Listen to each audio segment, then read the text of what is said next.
2017 can be summed up for Nintendo as the year of open worlds. First in March, The Legend of Zelda Breath of the Wild redefined the genre with a living and breathing open world. Then in October, Super Mario Odyssey made a giant comeback to the formula, before Xenoblade Chronicles 2 took the cake with its many titans. But what about 2018? Will it continue the trend of open world sandboxes? And if so, will Pokemon be the one to deliver the crowning achievement? Let's find out inside Pokemon Switch.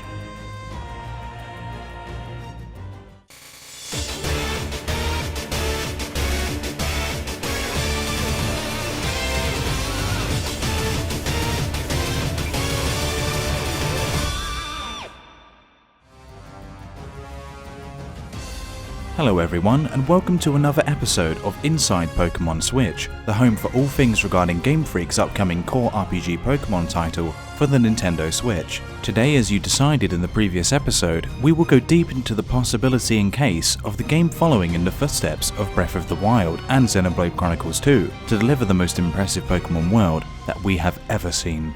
And just to make it clear at the beginning, we will not be referencing specific provinces such as Kanto, Johto, Sinnoh, or Alola, as these are topics for other episodes. Instead, what we will look at is what an impact a convention-breaking change, such as the introduction of an open-world environment, could have on redefining Pokemon, just as Breath of the Wild did for Zelda. So, let's get into it.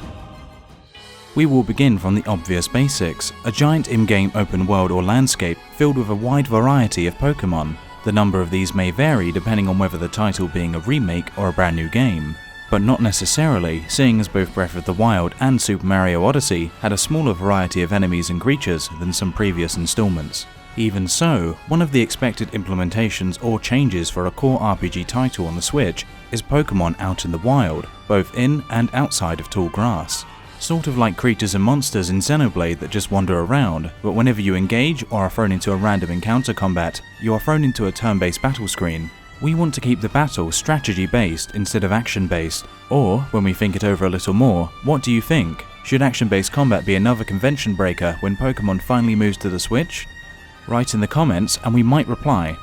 Moving on, since we are on the topic of Pokemon in the game world, they have to bring back the option from Pokemon Heart Gold and Soul Silver to have the Pokemon of your choice follow/tail you in the game. Come on now, who wouldn't want their Pikachu or other favourite Pokemon by our sides at any time during our adventure, just like Ash in the anime? With Pokemon X and Y and Sun and Moon's petting options following battles, Game Freak has put more emphasis on petting your Pokemon. But on the Switch, there is no excuse to keep this bonding tool limited to short interactions post-battle and break the boundary between Avatar and Pokemon by letting you select your Pokemon to follow you in your exploration. Speaking of exploring, most would say that the world in a Pokemon Switch title should be just like the Breath of the Wild, but with Pokemon. And it would definitely be interesting, but probably not fit the world of Pokemon, with its emphasis on going across multiple linear routes on your path to the League. So, how should the exploration work in Pokemon Switch? Should it be seamless and boundless like in Breath of the Wild, or stick more to the formula like in Ultra Sun and Moon? Or, if we look at the traditional system, X and Y. Both have their advantages and disadvantages, and it mostly comes down to whether or not the game wants to highlight gameplay or storytelling. Seeing as this is the first big mainline Pokemon game coming to a home system/hybrid, it is pretty much a given that Game Freak desire to expand the gameplay and blend it in with some impressive cinematic cutscenes. In other words, here is our take on the matter.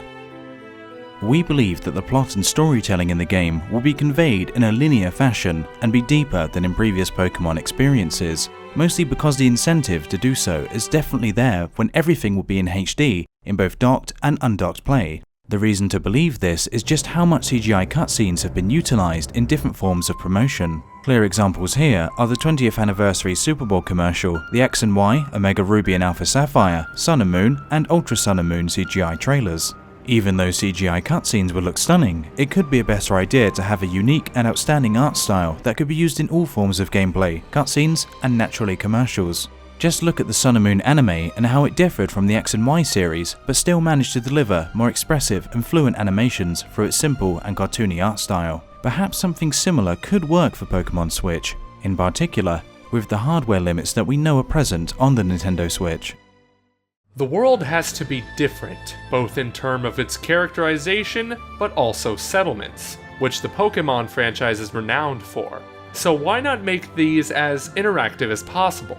with sophisticated NPCs and side quests that will make the towns and villages present in the game stand out and leave a lasting impression for the player after beating the town's gym leader or strongest trainer. The point is that towns should be characters themselves and be as explorable as possible with all the known points of interests, such as Poké Centers, boutiques and apparel shops, hair salons, plus new inclusions that will emphasize and expand the trainer customization introduced in X and Y, and then expanded upon in Sun and Moon and Ultra Sun and Moon. Just imagine a metropolis like X and Y's Lumiose City, but in HD and on a big screen. And outside the cities and towns, on the many routes you should be able to travel around on your Pokemon, whether on land, on foot, later on in the sky, and obviously on the traditional overpriced bicycle. Another question is if the landscape should be one region based from our real world, as every other mainline Pokemon game include multiple provinces and landscapes, or even involve the Ultra Space setting found in Ultra Sun and Moon. The final approach might be crucial as to how the game will feel outside of combat. Travel should still be somewhat restricted compared to, say, the completely boundless approach in Breath of the Wild, but still quite open compared to previous Pokemon experiences. And just think about seeing Snorlax block the path in HD. That, more than any city or town, will be a sight to behold.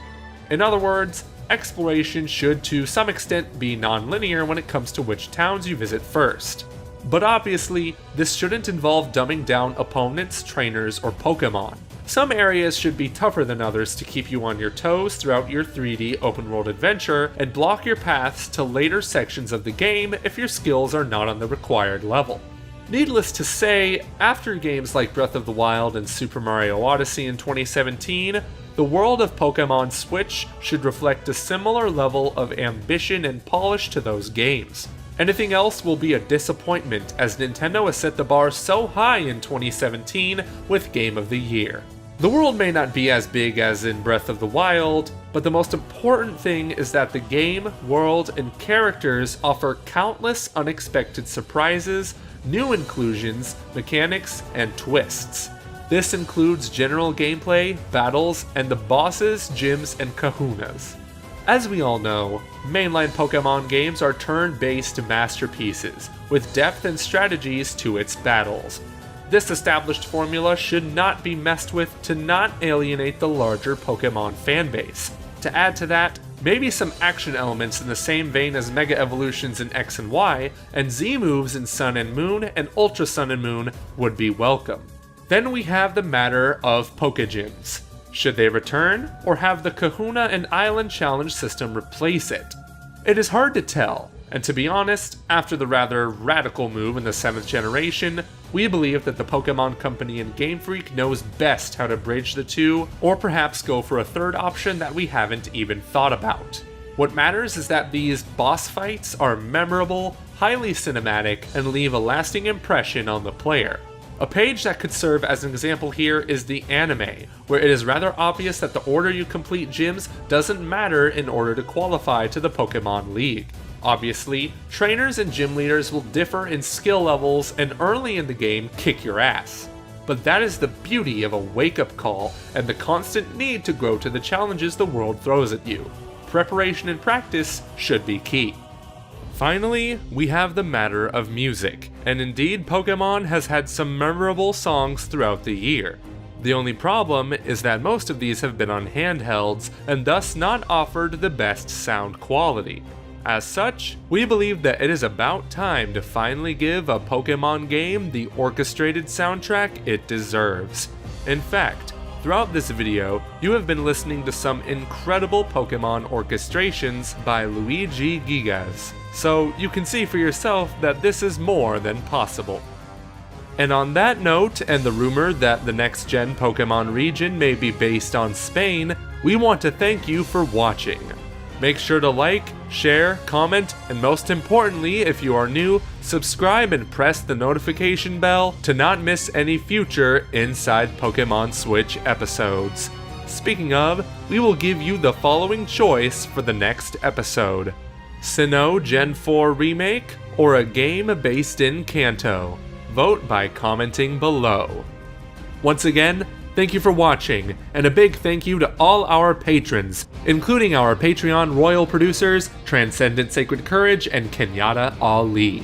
If you want to support us and get one of these 190 lovely metal pins, then pledge $5 over at least 2 months. So go and check out patreon.com/commonrealm.